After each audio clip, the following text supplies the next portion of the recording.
우리들의 신학 27회 방송을 시작하겠습니다. 오! 줌으로 신나님과 제가 방송을 하고 있어서 방송 음질이 일단 조금 고르지 못한 점 죄송하게 생각합니다. 우리 소개 한번 할까요? 네, 안녕하세요. 여기 우리들의 신학생 나부랭이 신나입니다. 예! 예! 네, 안녕하세요. 저는 번들입니다. 번들님 잘 지내세요? 눈길을 헤치며 출퇴근을 하는 그런 어려움을, 모두가 겪는 어려움을 겪으면서 이때를 잘 지내고 있었습니다. 네, 신나님은 어떻게 지내고 계셨나요? 방학 동안 읽기로 작정한 그런 책들이랑 이런 게 있는데 이제 벌써 2월이잖아요. 지금 오늘이 2월 6일인데 그렇더라고요.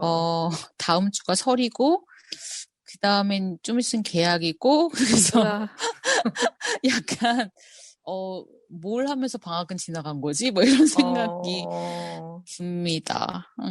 좀 그래도 이번 연도에 논문을 쓰고 졸업하는 게 목표인데 과연 나는 졸업을 할 수 있을 것인가라는 이런 두려움이 엄습하고 있습니다. 무사 졸업을 청취자 여러분들께서 응원해 주시기를 바라면서 네. 네. 오늘은 저희가 그 페미니즘 성서 비평에 대한 저의 그 학기 중 발제문을 가지고 좀 얘기를 나눠보려고 하지요. 네, 맞습니다. 신나님이 열심히 쓴 발제문, 이게 몇 장입니까? 이게 발제문은 다들 이렇게 씁니까? 12장 이렇게? 아니, 근데 이게 이제 잘 네. 모르니까 이렇게 늘어나는 거긴 합니다만. 네, 아무튼. 근데 이제 발제문을 준비하면서 제가 그 페미니즘 성서 비평에 대해서 미처 몰랐던 것들도 좀 알게 되고, 지금 페미니즘 성서 비평의 이런 현재적 위치나 문제들에 대해서도 알게 된 게 있어서 나눌 만한 가치가 있을 것 같아서요. 네. 그래서 다루어 보기로 했습니다. 이 발제문이 가지고 있는 문제의식을 들어가며에 제가 적었는데 그걸 한번 읽어보도록 하겠습니다. 네. 페미니즘이라는 핫한 개념 혹은 운동을 신학과 교회는 어떻게 받아들이고 있을까?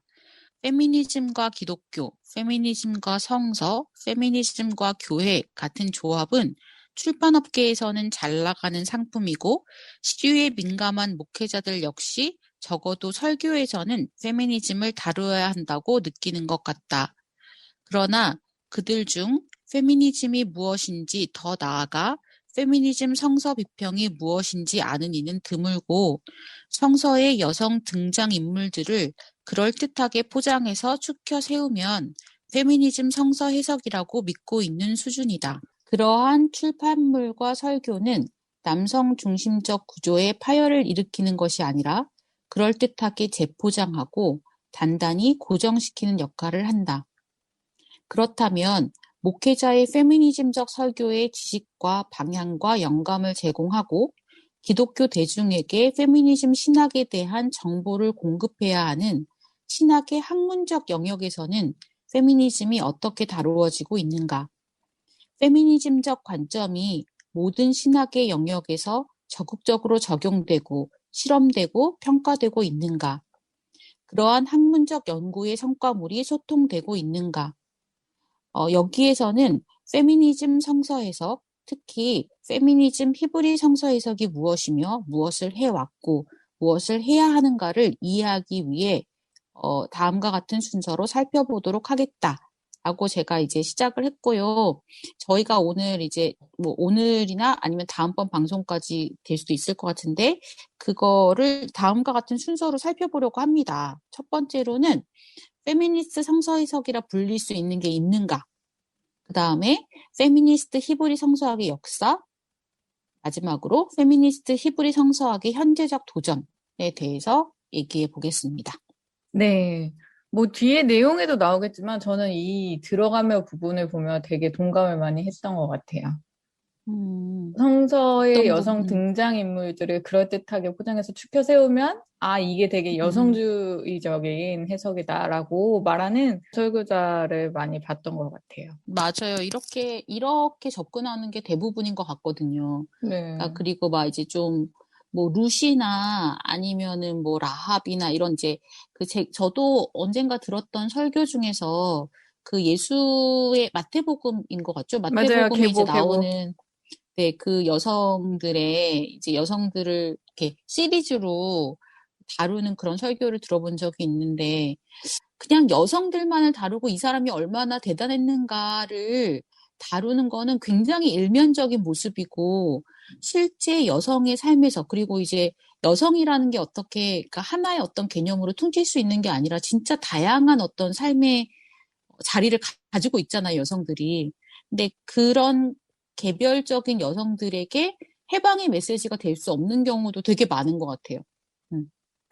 그게 오히려 이제 가부장적 가치를 고정시키는 경우도 되게 많습니다. 그러니까 이제 이 여자가 이런 면에서 잘했어. 뭐 라합이 이런 면에서 잘한 거고 루시 이런 면에서 잘한 거야라고 칭찬하는 것들이 대부분은 가부장적인 그 사회에서 칭송하는 가치들인 거죠. 그러니까 대부분의 이거는 이제 여성들만의 문제는 아니고요.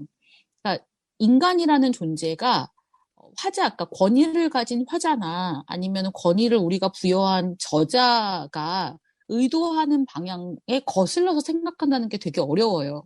그런 설교를 들으면서 아 그래 우리 목사님은 여성들을 저렇게 뭐 이렇게 위해 주시는구나라고 믿을 수도 있으나 그 안에서 내가 받게 되는 메시지는 그래서 나는 교회에서 이렇게 행동해야지 남편에게 이렇게 행동해야지 사회에서 이렇게 행동해야지라는 그런 가부장적 가치들의 이제 실천의 어떤 동기를 얻게 될 수도 있더라. 그래서 그런 맞아요. 것은 해롭다. 음, 라고 생각합니다. 네. 네. 그러면 그 다음 부분, 페미니스트 성서 해석이라 불릴 수 있는 것이 있는가를 제가 한번 읽어보도록 하겠습니다. 웁토는 적법하게 페미니스트 주애라고 불릴 수 있는 것이 있는가? 라고 묻는다. 실상 페미니스트적 해석 방법론이라는 것은 존재하지 않는다.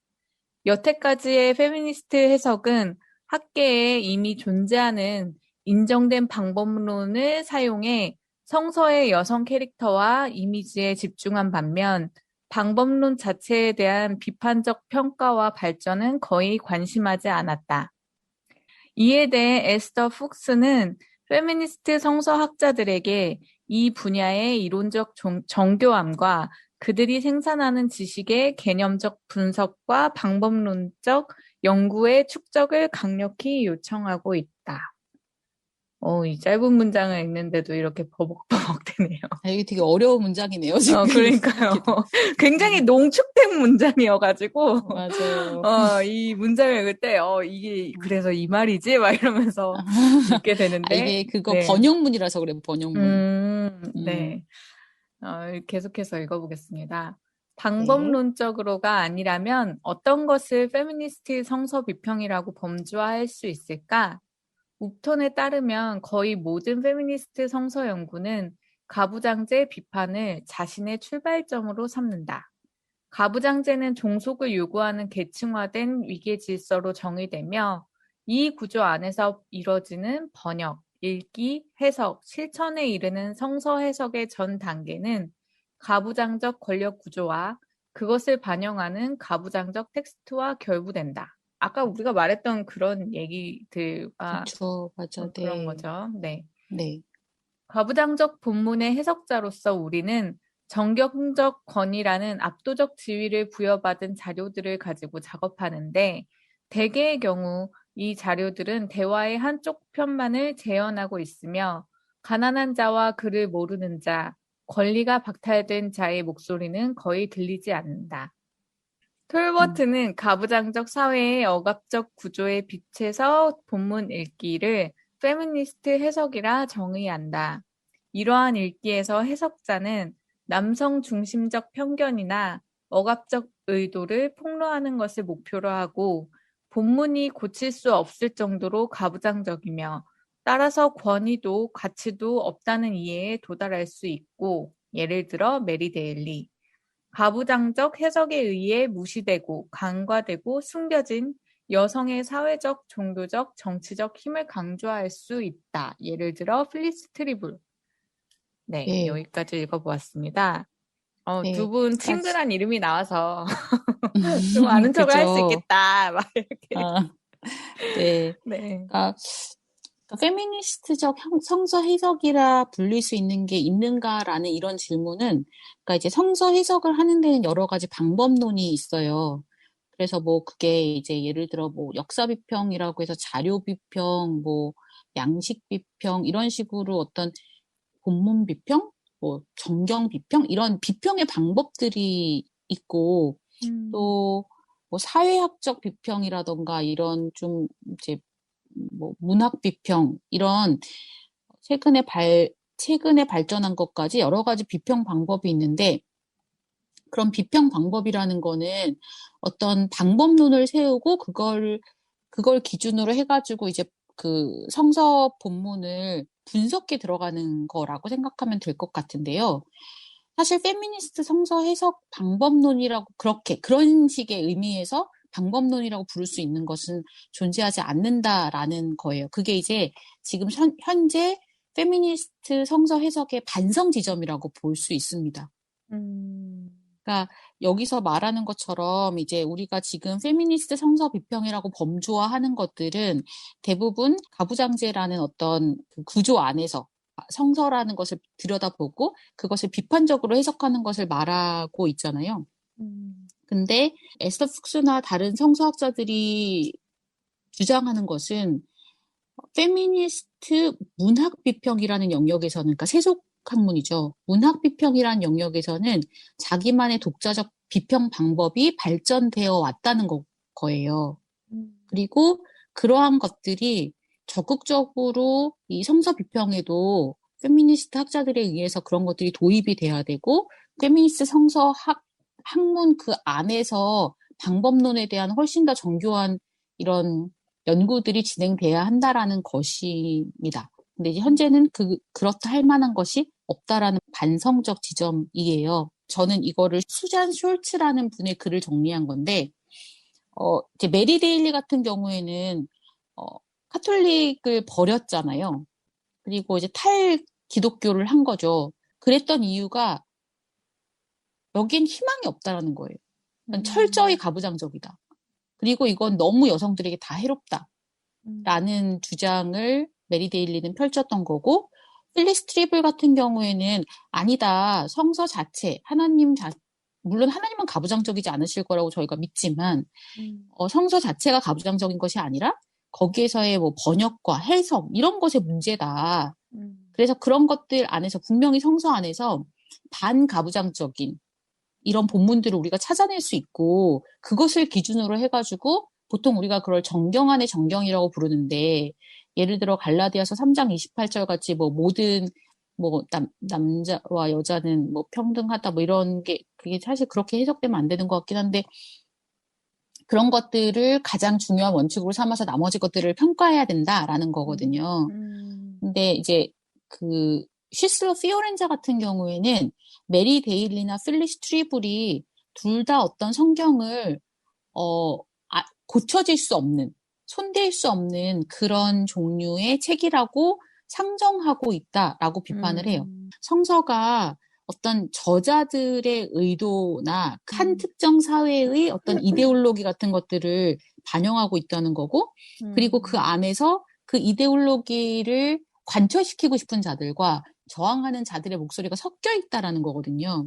근데 지금도 계시가 이루어지고 있고 우리의 경험 안에서 성서를 비판적으로 읽는 것이 얼마든지 가능하다라는 주장을 피오렌자가 하고 있는 것이라면 메리 데일이나 필리스 트리블 같은 경우는 그런 것들이 불가능하다고 생각하기 때문에 이 안에서 어떤 해결을 보려고 그래서 이제 메리 데일리는 뛰쳐나가는 거고 필리스 트리블은 이걸 정경이라고 붙잡고 그 안에서 이게 옳다는 것을 증명하려고 애쓰는 쪽인 거고요. 그런 굉장히 다른 의견이 제시될 수 있다라는 거를 이제 앞에서 얘기를 하고 있습니다. 그 다음에 이제 저희가 읽을 내용이 이렇게 페미니즘 성서 해석이 이제 어떤 유형으로 분류될 수 있는가에 대해서 얘기를 하고 있는데요. 제가 그 부분을 이제 읽어보도록 하겠습니다. 톨버트에 따르면 기존의 페미니즘 성서 해석은 크게 다음 세 가지 유형으로 분류될 수 있다.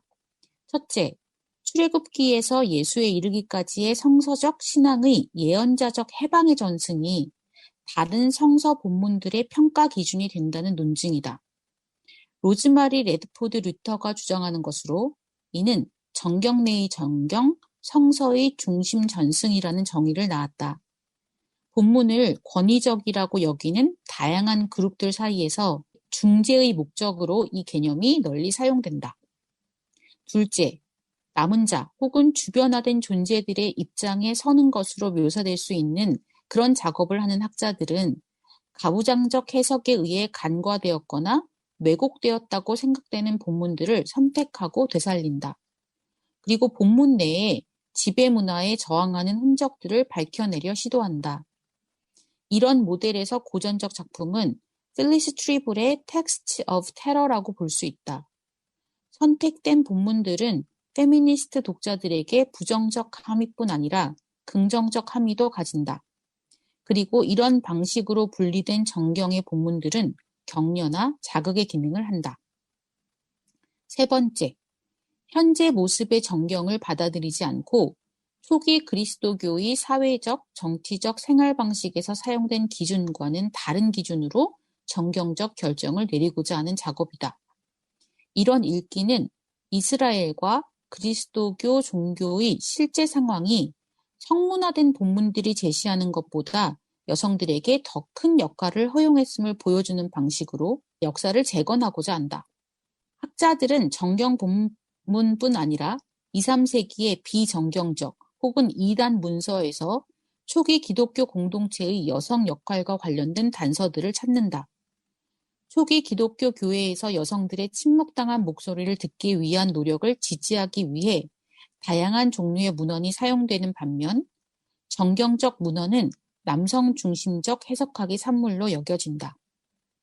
엘리자베스 시슬러 피오렌자에 따르면 여성 해방적 비판적 성서 해석학은 성서라는 규범적 권위가 아니라 해방을 향해 투쟁하는 여성의 경험에서 시작해야 한다. 시슬러 피오렌자는 성서를 이념적 원형으로 보는 입장에 반대해 규범을 성서 본문이 아니라 가부장제의 억압 구조인 인종차별, 성차별, 빈곤에 대한 오늘날 여성들의 투쟁과 여성 해방 이론의 계통적 검토로부터 끌어낸다. 이것은 성서를 이념적 원형으로서가 아니라 역사적인 기원적 원형으로서, 즉 성서적 신앙과 생활을 형성해 가는 데 필요한 근원적 모델로 이해할 때 가능하다. 이제 이 말들이 사실 뭐 제가 이렇게 쓰긴 했지만 그렇다고 제가 다 이해하는 건 아니고요. 일단 제가 아는 만큼 얘기를 하면 일단 네. 1번과 2번은 그렇게 다르진 않은 것 같아요. 사실 필리스 트리블 정경래 정경이라는 말씀을 하시는 것 같고 이제 로즈마리 레드포트 루터나 아니면 필리스 트리블 같은 경우에는 그러니까 예를 들어 저희가 이제 예전에 그 페미니즘의 물결들에 대해서 다뤘던 것 같긴 해요. 네. 근데 이제 페미니즘의 제1 물결이 선거권 참정권? 쟁취였습니다. 이제 참정권. 네. 그리고 두 번째가 이제 자유주의 페미니즘이라고 해서 여성들이 남성과 같은 지위를 누려야 한다라는 거였거든요. 근데 이제 그거는 주로 백인 중산층 여성들을 중심으로 해서 이루어진 그런 흐름이었어요. 그리고 제3물결 같은 경우에는 흑인 여성이라든가 다양한 유색인종들 그리고 제3세계 여성들의 경험을 반영하지 못한다라는 비판에 직면하고 제3물결에서는 이제 그런 것들이 분화되기 시작하는 것 같거든요. 근데 여기 나오는 이제 뭐 로즈마리 레드포트 루터라던가 아니면 필리스 트리블 같은 경우는 제2 물결에 가까운 분들이라고 생각이 돼요. 그리고 이제 그분들한테는 이 정도의 성서 해석을 가지고도 성서 안에서의 여성의 어떤 그 남성과 동등한 어떤 위치를 찾아가는 데 있어서 역할을 할 수 있다고 보실 수 있는 거죠. 근데 지금의 이제 그 성서 해석이 가지고 있는 문제는 식민화된 국가들에서의 여성들의 경험. 기독교라는 것이 그 제국주의랑 같이 들어왔잖아요. 그리고 누가 그런 말을 했다 하던데, 그러니까 아마 남미의 이제 해방신학에서 그런 말이 나왔던 것 같아요. 백인이 우리에게 성경책을 건네주었고, 그리고 우리가 그 성경책을 놓고 기도하고 나서 눈을 뜨자 우리의 땅을 그들이 다 가지고 있었다. 뭐 이런 거를 제가 어디서 읽은 적이 있는데, 그게 이제 되게 상징적으로 제국주의와 기독교가 어떻게 공모했는가를 보여주는 건데, 그럼에도 불구하고 제3세계 국가들에서 지금은 되게 역으로, 기독교가 굉장히 번성하고 있어요. 그러니까 부흥이라는 것은 제3세계 국가들에서 벌어지고 있는 일들이고, 카톨릭 같은 경우에는 그런 남미에서 지금 카톨릭 신자들이 엄청나게 늘어나고 있단 말이에요. 그러니까 그런 국가들에서 믿는 기독교는 어때야 하는가, 어떤 의미를 가지고 해석돼야 되는가라는 과제가 있는 거죠. 제국주의를 심화시키고 서구 중심의 그런 기독교를 옹호하고 서구 자본이 뭐 남미라든가 아프리카라든가 동남아시아라든가 이렇게 잠식하고 있는 거거든요. 그런 것들을 수긍하지 않고 저항할 수 있는 힘을 어떻게 줄 수 있을 것인가, 뭐 이런 것들이 이제 고민인 거예요. 그러니까 사실 1번과 2번에서 뭐 이제 루터나 트리블이 제시하는 이런 성경 해석의 한계가 이제 그런 면에서 되게 많이 드러나게 되는 것 같아요. 그러니까 필리스 트리블 같은 분은 나름 되게 보수적인 분이거든요. 근데 그런 분의 이 성서 해석을 제시를 해도 막 사람들이 다 기함을 한다는 거죠. 말이 되냐, 그게. 맞아, 맞아요. 네. 그러니까 이런 정도의 수준도 우리나라에는 아직 되게 많이 소개되어 있지 않다라는 것도 문제인 것 같아요. 그러니까 책들도 더 많이 보급이 되고 한국에서 다루고 있는 그 페미니즘 성서 해석에 관련된 어떤 강의라든가 뭐 스터디 이런 것들이 최근에 페미니즘 성서 해석을 방영하는 경우는 많이 없는 것 같아요. 그러니까 거진 다 이제 그 80년대를 주름 잡았던 분들의 것들에 머물러 있는 거죠. 우리가 그분들의 이름만 알아요, 사실. 근데 그 이후에도 되게 많이 발전을 하고 있고, 그런 것들이 빨리빨리 이제 한국에도 들어와야 되는 것 같고, 왜 그게 되게 중요하냐면, 한국에서의 그 페미니즘 운동과 신학에서의 페미니즘 운동이 같이 연대할 수 있는 지점이 생길 것 같아요. 필리스 트리블이나 아니면은 로즈마리 리터 같은 그런 수준의 이야기는 세속 페미니스트들한테는 너무 말이 안 되는 거예요, 사실은. 이제 3번으로 가면 이제 많은 분들이 갈등을 느끼게 되겠죠. 왜냐하면 피오렌자 같은 경우에는 정경에 대한 어떤 권위를 주지 않아요. 피오렌자가 그렇게 하는 건 아니고요. 역사적인 면을 검토한다면 이거는 굉장히 타당한 부분이 있다고 생각해요. 그러니까 물론 정경에 들어올 때 어떤 선택을 하는 사람들에게는 정경이 정경이어야 되는 이유가 있었을 테지만 정경이 정경으로 인정될 때에 그것을 결정했던 사람들은 교회 가부장화가 되게 많이 진행된 이후에 이제 일어난 일이고 사람이 선택한 거잖아요, 어쨌든. 그러니까 우리가 알고 있잖아요. 물론 성령의 영감 이런 얘기를 하지만 이걸 선택하신 분들은 남성 교부들이셨고 뭐 쿰난 동굴에서 어떤 문서들이 발견이 됐다. 그런 것들이 성경 해석에 굉장히 중요한 자료로 들어오고 그러니까 그건 정경 밖에 있는 것임에도 불구하고 굉장히 중요한 자료들로 다뤄주는 게 너무 당연하기 때문에 그러니까 피오렌자 같은 경우에는 네. 그러니까 성서 해석의 규범이 성서 본문이 돼서는 안 된다고 생각을 해요. 이제 어떤 규범을 우리가 정한다고 했을 때 그럼 어떤 기준에 맞춰서 성서를 해석할 거냐라는 기준에 대해서 피오렌자는 되게 분명한 방식으로 이제 인종차별, 성차별, 빈곤 같은 그런 이제 그런 거 우리가 교차적 그 억압이라고 보는데 그 교차된 억압 속에서 여러 겹의 어떤 그 고통을 겪고 있는 여성들의 경험 그리고 투쟁이 기준이 돼야 된다. 그리고 그 기준을 중심으로 그런 억압이나 차별이나 착취나 이런 것들을 옹호하는 성서 본문은 버려야 된다라고 얘기해요. 이게 근데 그 보수적인 입장에서 보면은 성서의 권위를 좀 이렇게 떨어뜨리는 것 같다는 비판을 많이 받을 수 있을 것 같다는 생각이 들어요.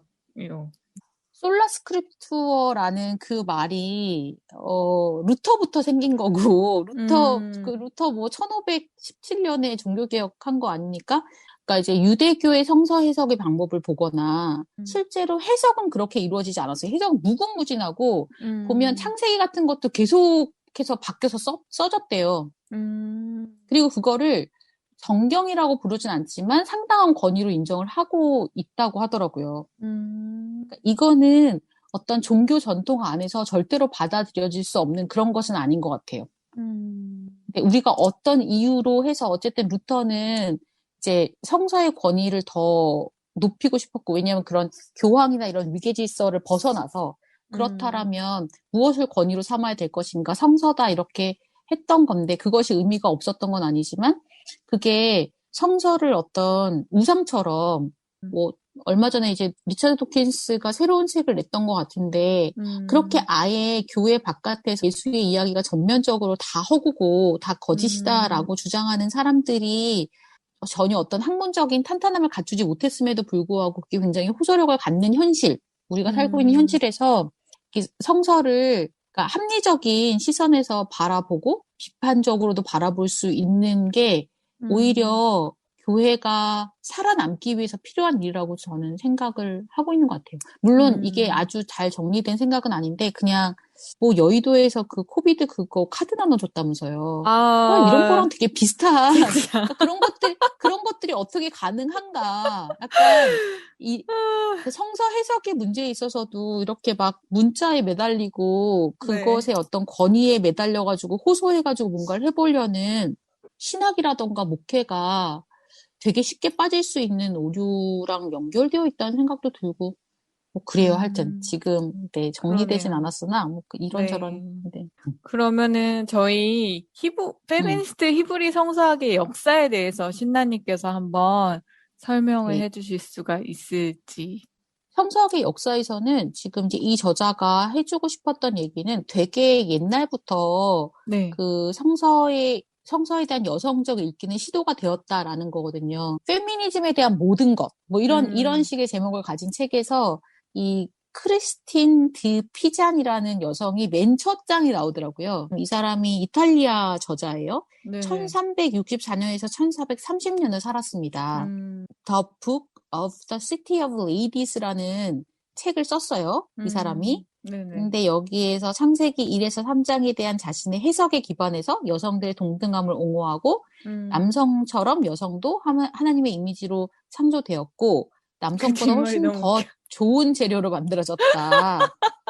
근데 사실 이거를 이제 그 필립 스트리블이 아마 이 얘기를 나중에 했었을 거예요. 그렇죠. 그래서 이런 것이 이미 14세기, 15세기에 루터가 종교개혁하기 이전부터 여성들은 이런 것들을 시도해 왔다라는 거예요. 그리고 1492년에 태어나서 1554년경까지 산 것으로 여겨지는 그 아굴라 폰 그런백이라는 사람과 마리 덴티어 이 사람 아마 이거 불어인 것 같은데 제가 불어를 못 읽어서 이 사람은 이제 사사기의 드보라를 들어가지고 여성이 공적 목소리와 공적 능력을 분명히 가지고 있다라고 주장을 했대요.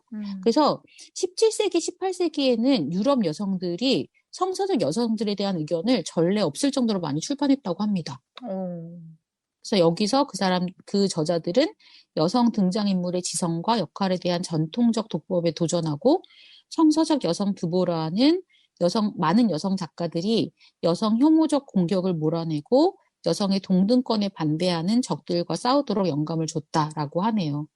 그리고 이제 19세기에는 우리가 아는 것처럼 여성의 목소리가 이제 가파르게 증가를 합니다. 19세기 같은 경우에는 이제 그런 계몽주의랑 맞물리면서 이제 첫 번째 물결이 일어나던 시기였고 여기에서의 여성들은 대부분 이제 노예제 반대, 참정권 이런 것들을 이슈로 싸웠는데 우리가 예전에도 봤던 것처럼 그 노예제 반대에 나섰던 사람들이 많이 그 자기도 어떤 시민운동가임에도 불구하고 남성 시민운동가들에 의해서 무시당하고 발언권이 주어지지 않고 이런 경험들을 하면서 그게 이제 페미니즘 운동으로 발전하게 됐던 것 같아요. 가장 잘 알려진 19세기 여성 해석자는 미국의 참정권자이자 노예제 폐지론자인 엘리자베스 캐디 스탠튼입니다. 그리고 저희가 이제 엘리자베스 캐디 스탠튼이 어떤 경험을 통해서 그 사회에서 여성으로서의 어떤 위치를 자각하게 되고 페미니스트적 운동을 하게 되는가에 대해서 살펴본 적이 있는데요. 이분은 어쨌든 성서가 여성 억압의 근본적인 그 원인이라고 봤어요. 그리고 이거는 그 당시의 사고에선 굉장히 획기적인 사고였죠. 더 위민스 바이블이라는 것을 엮어내면서 서양약 역사 내내 성서가 여성 지위에 끼친 부정적인 영향을 폭로했습니다. 근데 이제 스탠튼의 한계는 뭐냐면 인종주의나 계급차별이나 반유대주의라는 그런 면에서는 동시대 백인 남성과 똑같은 안경을 쓰고 있어요. 그녀의 책에서도 이런 이제 그런 비하 발언이나 이런 어, 것들을 볼 수 있는 거죠. 웃기죠. 그러니까는 이분이 노예제 폐지론자이지만 자기가 흑인과 동등하다고는 그런 생각까지는 가지 않는 거예요. 그냥 시혜적인 생각인 거죠? 그렇죠. 네. 음, 근데 이제 그녀의 시대에서 성서 자체가 남성 중심적 산물로 이해돼야 되고 여성의 음, 사회 정치적 평등은 성서의 가부장적 성질에 맞서지 않고는 성취될 수 없다는 주장은 독보적이다라고 평가할 수 음, 있습니다. 음, 그다음에 1차 세계대전 직후에 이제 서구 여성들이 투표할 권리를 얻게 됩니다. 네. 그러고 나자 여성 권리를 위한 투쟁이 교착 상태까지는 아니지만 굉장히 더디게 진보됐다라고 이제 서술이 음, 돼요. 네. 이는 여성 해방 운동이 등장한 1960년대 후반까지 지속되었던 투표권에 대한 치열했던 논쟁과 성취가 빠르게 이제 잊혀지게 됐다라는 의미입니다. 학계 음, 강단에선 여성이 거의 임용되질 않았고요. 음, 성서학자는 그것보다 더 적었고 독립적으로 연구를 이어갔던 여성학자들은 학계와 동료들의 지원을 거의 누리지 못했습니다. 수잔 숄츠라는 분이 이렇게 적었어요. 몇몇 여성학자들이 간신히 출판을 음, 하긴 했지만 음, 여성과 성서에 대한 논문들은 드피잔이나 스탠튼의 지적인 진지함과 정치적 여정을 갖추지 못했다라고 지적을 합니다. 음, 이후 연구들은 적법한 역사적 문헌으로서의 성서, 영성을 추구하는 성서적 여성에 대한 연구에 집중하면서 종교적으로 오히려 보수적 징후를 보였다. 음, 그들은 여성의 평등과 시민권을 위한 사회 정치적 의미를 가진 텍스트로서의 성서 해석에 관여하지 않았다라고 평가했습니다. 근데 이제 1970년대 이후에 좀 변화가 생겼대요. 그래서 음, 1970년대 이후에 학문적으로 자격을 갖춘 페미니스트 성서학자들이 학술지와 출판사를 통해서 연구를 출판하기 시작하면서 페미니스트 성서 해석의 부족 현상이 변화 국면을 맞았습니다. 그리고 음, 이때 이제 나오신 분들이 필리스 트리블, 뭐 엘리자베스 시서 피오렌자, 뭐 메리 데일리 이런 분들이 이제 여기서 이렇게 쭉 나오신 것 같아요. 그렇네요. 여성 해방 운동과 발맞추어 페미니스트 성서학자들은 그들의 작업을 페미니스트적 혹은 우머니스트적이라고 분류를 했습니다. 이제 이게 제3의 물결로 들어가는 국면이죠. 특히 1990년대 이후로 페미니스트 성서 연구는 다른 사회 정치적 범주들, 그러니까 음, 인종, 계급, 섹슈얼리티, 종교 전통, 그다음에 장애, 지정학적 연구와 적극적으로 대화를 하기 시작했습니다. 음, 미국이 1970년대 헤게모니적 제국 국가였고 영어가 세계 공용어였기 때문에 미국 미국 계통의 이제 영어권 학자들이 페미니스트 성서 주회를 주도하게 됐다고 해요. 네. 그래서 미국의 종교학회랑 그다음에 Society of Biblical Literature라고 SBL이라는 학회가 음, 있는데 종교학회와 그 SBL이 구축해 놓은 학문적 인프라들은 종교, 신학, 성서 연구에 종사하는 페미니스트 학자들에게 다른 국가들은 가지고 있지 않은 정기적인 네트워킹의 기회들을 제공을 했습니다. 그러니까 이제 이미 구축되어 있는 인프라들을 페미니스트 학자들이 이제 활용하기 시작한 거죠. 음, 미국 종교학회랑 SBL이 해마다 개최하는 컨퍼런스는 1970년대부터 북미 대륙과 세계 다른 지역의 페미니스트 학자와 활동가들이 정기적으로 만날 수 있도록 이제 음, 그런 장이 된 거예요. 유대인 페미니스트 학자이자 과거에 미국 종교학회의 회장이었던 주디트 플라스코가 이런 발전들을 다음과 같이 회상했다고 합니다. 음, 1970년대는 결정적 10년이었다. 음, 1971년 11월 아틀란타에서 열린 미국 종교학회와 SBL의 연합 미팅에 모였던 여성들은 나타나고 있었던 연구들을 공유하기 위해 여성과 관련된 정치적이고 전문적인 문제를 다루는 학문적 위원회와 프로그램 단위, 즉 The Working Group on the New Women and Religion을 설립했다. 1975년 The New Women and Religion 섹션의 공개 패널은 4년간의 작업에서 등장한 방법론을 소개했고 오직 남성만을 인간으로 재현하는 남성 중심적 모델로부터 여성과 남성 모두가 인간의 동등한 형태이고 따라서 동등하게 연구의 주체가 되는 모델로의 전환을 요청했다라고 말합니다. 이게 이제 가부장제와 성차별주의의 폭로가 거의 혁명적이다라고 평가를 해요. 메리 데일리의 교회의 현재적 가치, 기준, 구조의 노라고 말하라는 요청은 많은 다른 종교적 페미니스트와 종교에 관심이 있는 세속 페미니스트들에게 용기와 확신을 주었다. 플라스코는 페미니스트 성서학의 발전에 있어 1970년대의 중요성을 확언하고 있는데요. 그러니까 지금 우리가 볼 수 있는 모든 페미니스트 성서 해석의 발전의 기반이 거의 1970년대에 놓인 거고 사실은 그렇게 오래된 게 아닌 거죠. 그러니까요. 음. 얼마 안 됐네요.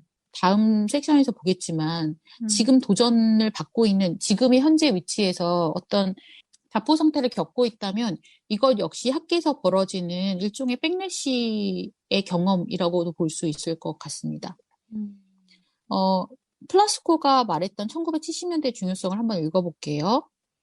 1970년대 우리는 해석의 자기 근거를 여성의 자기 이해와 사회적 역할의 혁명에 둔 성서에 대한 페미니스트적 작업의 등장을 목격했다. 페미니스트가 성서 본문들의 새로운 질문을 제기하면서 그들은 남성 중심적 작업틀 안에서 은폐된 여성들의 역사의 윤곽을 발견했고 여성에 대한 성서적 관점의 의미를 이해하고 평가하기 위해 해석 도구들을 발전시키기 시작했다. 1980년대와 90년대 유색인종 여성, 레즈비언, 유대 여성이 대화에 동참하면서 점차적으로 더 풍부해지고 다면화된 페미니스트 성서학 전성기의 기반이 1970년대에 놓여졌다. 페미니스트 성서학자들은 종교적인 모든 것들은 악한 것이며 다 죽은 말을 더 이상 채찍질 해봐야 소용없으니 통째로 포기하라는 제2물결 페미니스트들의 경고를 받아들이지 않았다고 말합니다. 그러니까 이제 메리 데일리가 주장한 것처럼 교회나 성서엔 더 이상 희망이 없다. 바꿀 수 있는 게 없다. 걔네 안 바뀐다. 그냥 뛰쳐나와라. 그리고 뭐 새로운 종교를 만들자. 뭐 이렇게 얘기했는데 그럼에도 불구하고 여기에 남아있었던 사람들이 있었던 거고 그 페미니스트 성서학자들은 교회나 신학으로부터도 고립되고 세속 페미니스트들에게서도 고립돼서 성서학에서 페미니스트 작업에 몰두를 했고 헌신을 했습니다. 70년대, 80년대. 그들은 과거와 현재의 성차별, 여성 혐오, 남성 중심주의, 이성의 규범주의를 다양한 방법으로 교차적으로 표현하는 성서에 저항했고, 해체했고, 재건했고, 재해석했습니다. 그리고 이게 이제 우리가 지금 해야 하는 역할인데, 이런 것들이 이제 원활하게 이루어지지 않고 있다라는 게 지금, 현재적 위치인 것 같아요. 되게 외로운 싸움이네요. 안팎에서. 네, 그렇습니다. 네. 그러네요. 이게 이제 세속 페미니즘으로부터는 인정받지 못하고. 그러니까. 그리고 성서학에서도 인정받지 못해요. 그러니까요. 굉장히 외로운 싸움이죠. 근데 이제 저는 이게 그럼에도 불구하고 많은 의미를 가지고 있다고 생각하는 것은 여전히 그런 기독교라는 종교에 영향을 받고 있는 그런 여성들이 존재하고 네. 그리고 저 역시도 그런 사람 중에 한 명이기 때문에 이게 우리에게 줄 수 있는 커다란 억압적인 영향도 있지만 해방적인 힘도 분명히 가지고 있다고 믿거든요. 그냥 교회 밖에서 살아가는 여성들에게도 혹은 이제 여성뿐만 아니라 그런 억압된 소수자들에게도 원동력을 제공해 줄 수 있는 원천이라고 생각하는 것 같아요. 그래서 저도 여기 있는 것 같아요. 그러면 저희가 이제 이번 방송에서는 여기까지 얘기를 하고요. 여기까지도 너무 길고 너무 어려우셨죠. 다음 방송에서 페미니스트 히브리 성서학의 현재적 도전들에 대해서 살펴보도록 하겠습니다. 네. 우리의 마음과 생각을 쫀쫀하게 하는 쫀쫀 콘텐츠, 날이면 날마다 돌아오지 않는 쫀쫀 콘텐츠를 소개해드리고 싶은데요. 저희도 팟캐스트 방송이지만 이게 또 다른 팟캐스트를 소개한다는 게 또 쉽지 않은 선택이긴 한데 우리가 뭐가 있다고요? 괜찮아. 왜요? 왜 그러세요? 우리 200명 독자 여러분 그러니까요. 다 들으셔야 됩니다. 그러니까요. 일단은 이 팟캐스트의 이름은 말하는 몸이고요. 이 기획하신 분에 대한 그 팟캐스트를 제가 어쩌다가 듣게 돼서 저는 이걸 듣게 되었는데 신나님도 최근에 들으셨다고 네네, 맞아요. 신나님은 어떤 네. 계기로 듣게 되셨어요? 근데 저도 그 말하는 몸이라는 책에 대해서 소개하는 거를 네. 들었습니다. 그래서, 아, 그래서 네. 팟캐스트를 찾아봤고, 너무 네. 괜찮은 기획인 거예요, 이게. 맞아요. 여성의 몸에 대한 거는 음. 늘 이슈이면서도, 그러니까 뭔가 당위는 저한테도 있어요. 내가 음, 여성의 몸을 음, 어떻게 생각해야 하고, 음. 그리고, 뭐, 나이듦이나 이런 것에 대해서도 어떻게 생각해야 한다라는 건 있지만, 벗어나는 게 너무 어려워요. 음. 어제는 이제 어떤 아는 언니가 염색을 하지 않으려고 한다. 그러면서 이제 음. 좀 흰머리를 기른 걸 보여주시면서 어떠냐, 괜찮냐, 뭐 이렇게 음. 물어보시는 거예요. 네. 그 질문에 이 팟캐스트 얘기를 했어요. 이거를 들으면서 뭔가 좀 더 생각해보고 싶다. 그리고 맞아요. 자유로워지고 싶다. 이런 생각하면서 듣는 것 같아요, 저는. 저는 음. 이거를 제작한 게 CBS라는 게 일단 네, 놀랐고요. 맞아요. CBS CBS에서 PD더라고.